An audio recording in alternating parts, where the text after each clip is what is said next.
Hello student, कैसे हैं आप। नेक्सस एजुकेशन पॉइंट में आपका स्वागत है। हम हाजिर एक नई वीडियो के साथ। आज हम बात करेंगे VHIC 131 भारत का इतिहास प्राचीनतम काल से लगभग 300 CE तक, इग्नू यूनिवर्सिटी। टॉपिक है छठी शताब्दी ईसा पूर्व में भारत के 16 महाजनपदों की व्याख्या कीजिए, अथवा छठी शताब्दी ईसा पूर्व में विद्यमान गण संघों का उल्लेख कीजिए। तो स्टूडेंट, इसमें छठी शताब्दी के दौरान जो भारत के 16 महाजनपद है उसके बारे में जानेंगे।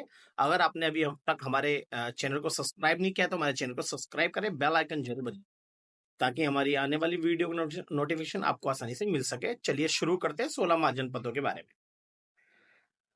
स्टूडेंट, महाजनपद 16 बड़े और शक्तिशाली राज्य थे जो छठी शताब्दी ईसा पूर्व के दौरान प्राचीन भारत में उभरे थे। महाजनपद के उदय से पहले भारत कई छोटे राज्यों और जनजातियों में विभाजित था। महाजनपदों की उत्पत्ति प्राचीन भारत में शहरी केंद्रों, कृषि और लोह प्रौद्योगिकी के उपयोग के उदय से जुड़ी हुई है। महाजनपद मुख्य रूप से भारत के उत्तरी और पूर्वी भागों में स्थित थे। इसमें आधुनिक बिहार, उत्तर प्रदेश, हरियाणा और मध्य प्रदेश शामिल थे। महाजनपद अपनी समृद्ध सांस्कृतिक विरासत, सैन्य कौशल और आर्थिक समृद्धि के लिए जाने जाते थे।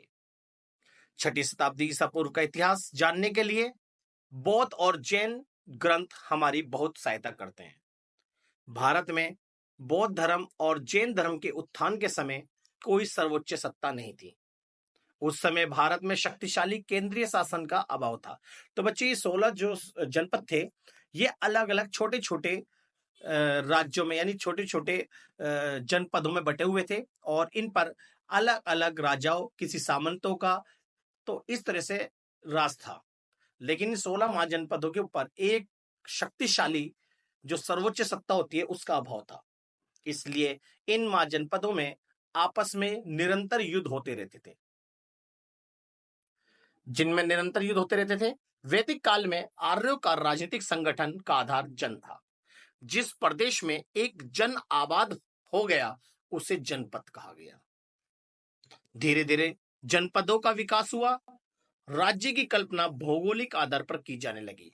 कई जनपदों ने मिलकर संघों का निर्माण किया। इस तरह से छोटे छोटे राज्य बन गए थे, संघ बन गए थे, जहां पर भी बहुत सारी पॉपुलेशन आबाद हो गई। वही जन यानी वही राज्य कहलाया। एक तरह से आज के टाइम में हम राज्य कह सकते हैं। इस तरह से थोड़े थोड़े जो जनपद बन गए, उन जनपदों का एक महासंघ बन गया। यानी 16 जनपदों ने मिलाकर अपना एक महासंघ बनाया। फिर उन्होंने अन्य प्रदेशों को जीत कर अपने क्षेत्र का विकास किया। इस प्रकार महाजनपदों की स्थापना हुई। तो 16 महाजनपदों के बारे में बात करेंगे कि भारत के अंदर 16 महाजनपद कौन कौन से थे। चलिए थोड़ा थोड़ा इस राज्यों के जनपदों के बारे में बताया जाएगा। 16 महाजनपदों में राजतंत्र और गणतंत्र दोनों राज्य शामिल थे।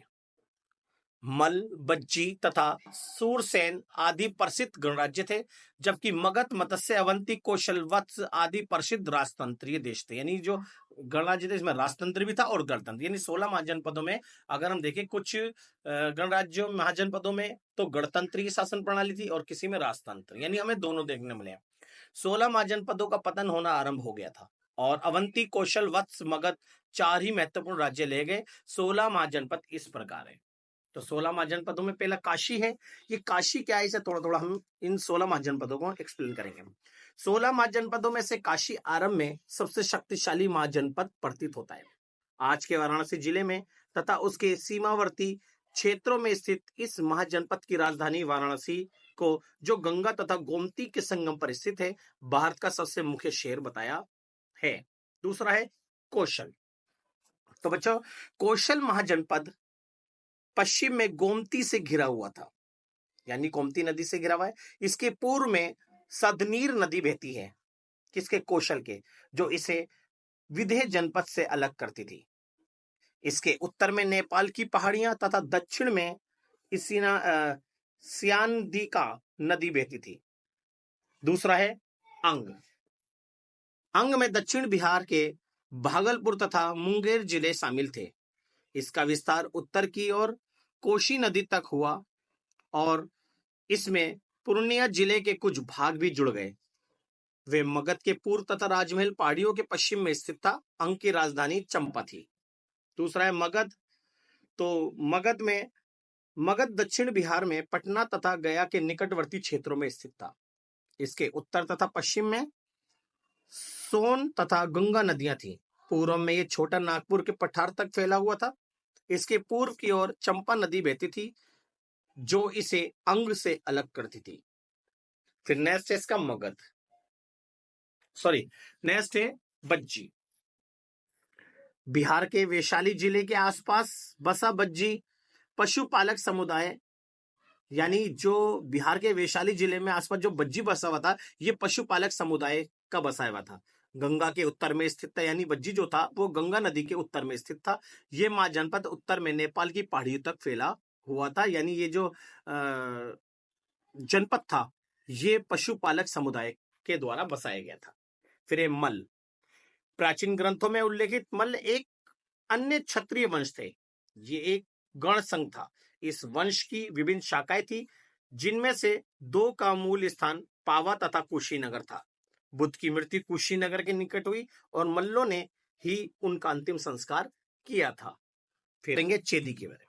चेदी महाजनपद। चेदी क्षेत्र आधुनिक बुंदेलखंड के पूर्वी भागों के आसपास था। संभव है इसका विस्तार मालवा पठार तक हो गया। कृष्ण का प्रसिद्ध शत्रु शिशुपाल चेदियों का शासक था। महाभारत के अनुसार चेदी चंबल के पास मत्स्य बनारस के काशियों तथा सोन नदी की घाटी के करुषों के निकट संपर्क में थे।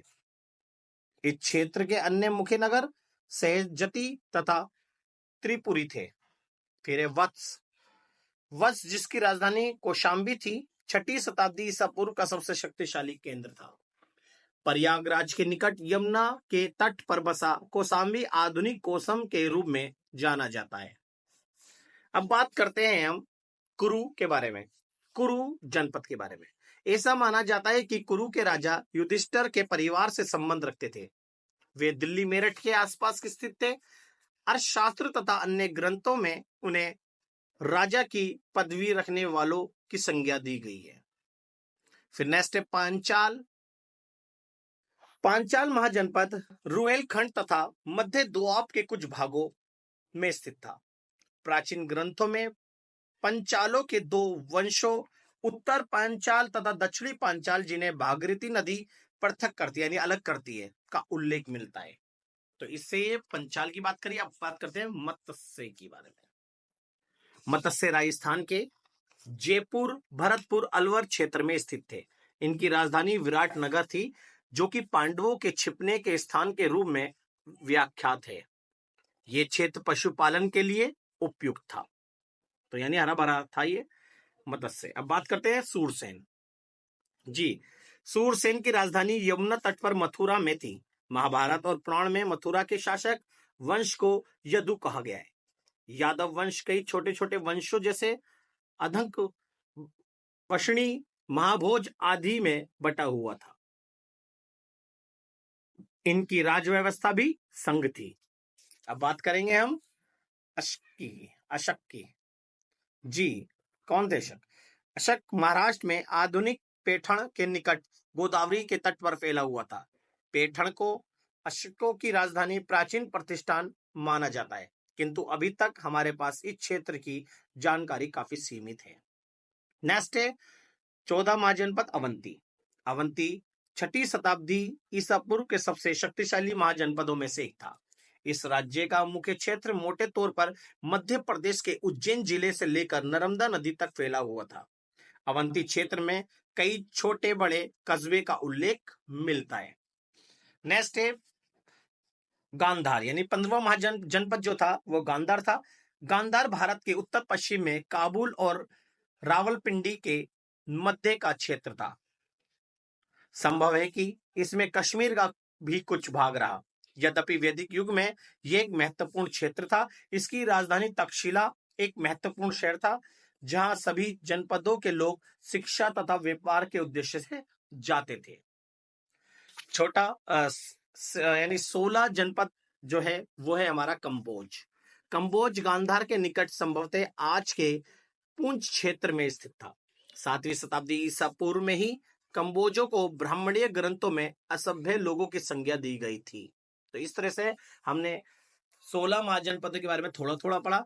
तो बच्चों इसको जो 16 महाजनपद है, अगर एक्सप्लेनेशन में अगर 16 महाजनपदों के बारे में पूछेगा तो थोड़ा थोड़ा जो मैंने एक्सप्लेन करा है इसके बारे में बता देना, नहीं तो फिर आप ऐसे ही कर दीजिएगा। फिर है महाजनपदों का महत्व, यानी अभी हमने 16 महाजनपदों के बारे में पढ़ा, उसका महत्व क्या था। पहली बात, महाजनपदों में राजतंत्र के साथ साथ गणतंत्र की स्थापना हुई, जिससे लोग गणतंत्र की ओर आकर्षित हुए। महाजनपदों में कुछ राज्य गणतंत्रीय थे, कुछ राजतंत्रीय, लेकिन देखा गया महाजनपदों में जो अधिकतर जो जनपद थे और लोग थे वो गणतंत्र की ओर आकर्षित हुए, क्योंकि गणतंत्र में उनको काफी अधिकार मिले हुए थे। नेक्स्ट, दूसरा महत्व है इसका, महाजनपदों में जहां पर राजतंत्र था वहां के राजा तानाशाही था। बहुत से ऐसे भी राजतंत्रीय जनपद थे जहां पर राजा तानाशाही नहीं थे, इसलिए लोग उसे भी पसंद करते थे। नेक्स्ट है महाजनपदों में गणतंत्र और राजतंत्र दोनों प्रकार का शासन था और ये धीरे धीरे आपस में मिलते गए, जिससे भारत एक राजनीतिक इकाई के रूप में बन गया। नेक्स्ट है महाजनपदों का पूर्ण कार्य मगध शासकों ने किया। जब इन विभिन्न इकाइयों को जीतकर एक शक्तिशाली साम्राज्य की नींव रखी जो देश की एकता के लिए बहुत अच्छी थी। इस तरह से महाजनपदों को एकता के सूत्र बांधने वाला मगध शासक थे। तो इस तरह से हमने 16 महाजनपदों के बारे में, महासंघों के बारे में पढ़ा। तो इस टॉपिक को बहुत अच्छे से कर लीजिएगा। अगर आपने अभी तक हमारे चैनल को सब्सक्राइब नहीं किया तो हमारे चैनल को सब्सक्राइब करें, बेल आइकन जरूर बजाएं, लाइक कमेंट शेयर करना ना भूलें।